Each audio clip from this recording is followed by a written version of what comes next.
नमस्कार, हर हर महादेव। हम पढ़ रहे हैं योगी कथामृत स्वामी योगानंद जी की जीवनी और इसमें आज हमारा भाग 5 है और हमारे पाठ का नाम है गंध बाबा के चमत्कारी प्रदर्शन। इस संसार में हर वस्तु की एक विशेष ऋतु और हर काम का एक समय होता है। अपने मन को सांत्वना देने के लिए सोलो मन का यह ज्ञान उस समय मुझे प्राप्त नहीं था।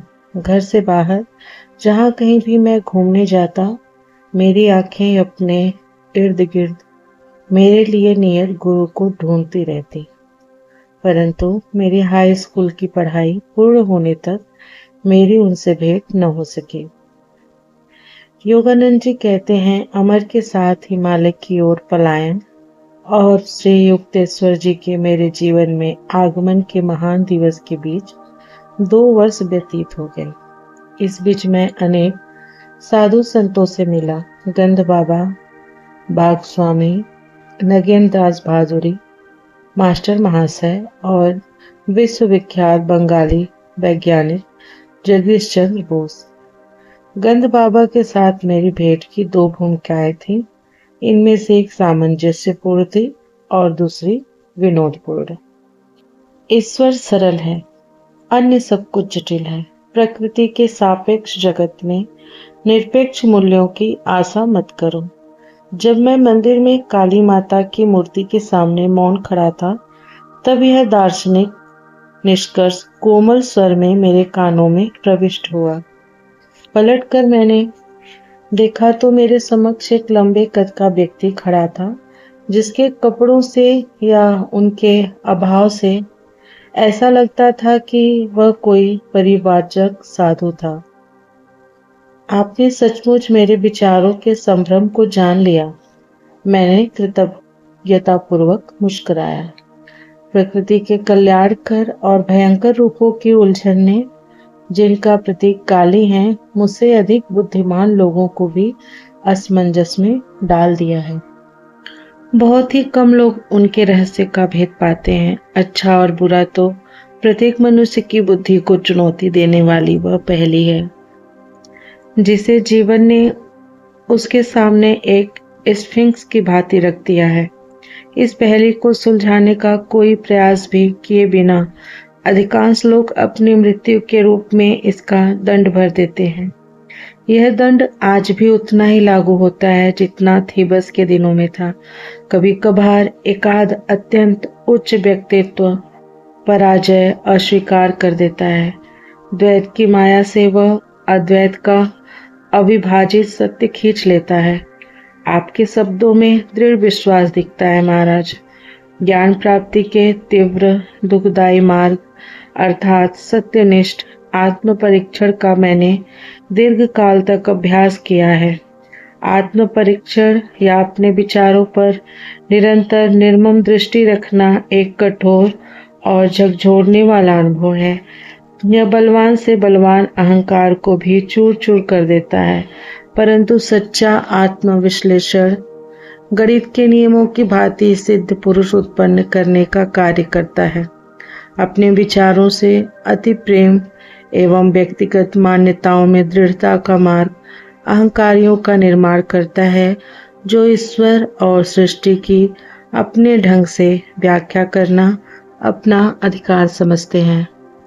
ऐसी अहंकार युक्त मौलिकता के सामने तो सत्य निश्चित ही विनम्रता पूर्वक पीछे हट जाता है। मैंने कहा, मुझे इस चर्चा में आनंद आ रहा था। मनुष्य जब तक अपने दुराग्रहों से मुक्त नहीं हो जाता, तब तक वह किसी शाश्वत सत्य को नहीं समझ सकता। शताब्दियों से जमा हो रहे कीचड़ में सना मानवीय मन असंख्य शारीरिक माया भ्रमों से व्याप्त घृणाजनक जीवन से भरपूर है। यहाँ युद्ध क्षेत्र की भीषण लड़ाई भी फीकी पड़ जाती है जब मनुष्य पहली बार अपने अंतः शत्रुओं का विरोध करता है। ये कोई साधारण मरने वाले शत्रु नहीं है जिन्हें सुसज्जित सेनाओं की सहायता से काबू में किया जा सके। विषाक्त प्राणघातक अस्त्रों से सुसज्जित ये सर्वव्यापी अविराम कार्य करने वाले अन्य वासनाओं के सिपाही मनुष्य का नींद में भी पीछा करते हुए हम सबको धराशायी कर देने का अवसर खोजते रहते हैं। विचारहीन है वह मनुष्य जो सर्व सामान्य नियति के आगे आत्मसमर्पण कर अपने आदर्शों का गला घोट देता है, किंतु क्या उसे नपुंसक, निष्प्राण, मानव जाति पर कलंक के अतिरिक्त और कुछ कहा जा सकता है? पूज्यवर, क्या विभ्रांत, किंग कर्तव्य विमूढ़ जनसाधारण के लिए आपके मन में कोई सहानुभूति नहीं है? साधु महाराज पल भर के लिए चुप रहे, फिर मेरे प्रश्न का सीधा उत्तर देना टाल कर बोले, अदृश्य ईश्वर जो सारे सद्गुणों का भंडार है और दृश्यमान मनुष्य जिसमें प्रायः एक भी सद्गुण नजर नहीं आता, इन दोनों से एक साथ प्रेम करना प्रायः व्यक्ति को चकरा देता है, परंतु विलक्षण बुद्धि का सामर्थ्य भी कम नहीं होता।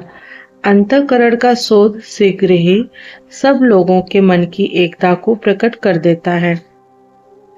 स्वार्थी उद्देश्यों की समानता, कम से कम इस एक अर्थ में मानव का विश्व बंधुता का परिचय मिलता है। अहंकार को पूर्णतः पछाड़ देने वाला यह समानता का आविष्कार मनुष्य के मन में भयचकित विनम्रता उत्पन्न करता है। यह विनम्रता विकसित होते होते आत्मा की निरामय कारणी शक्तियों के अनुसंधान की और कोई ध्यान न देने वाले अपने जाति बांधवों के प्रति सहानुभूति में परिवर्तित हो जाती है। महाराज, सब युगों के संत आप ही के समान जगत के दुखों से व्याकुल हुए हैं।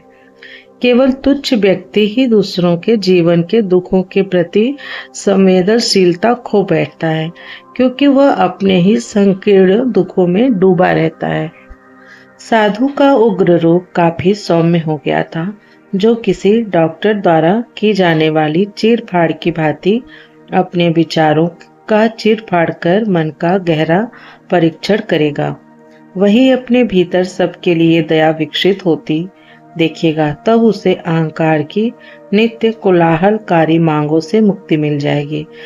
ऐसी ही मनोभूमि पर ईश्वर का प्रेम खिलता है, तब वह जीव अपनी सृष्टा की ओर मुड़ता है, किसी और बात के लिए नहीं, तो केवल अपनी व्यथा की तड़प में यह पूछने के लिए, क्यों प्रभु क्यों? दुख के मान मर्दनकारी कोड़े खा खा कर मनुष्य अंततः उस विधाता के समक्ष पहुंच ही जाता है, जिसका सौंदर्य मात्र ही मनुष्य को अपनी ओर आकृष्ट करने के लिए पर्याप्त है।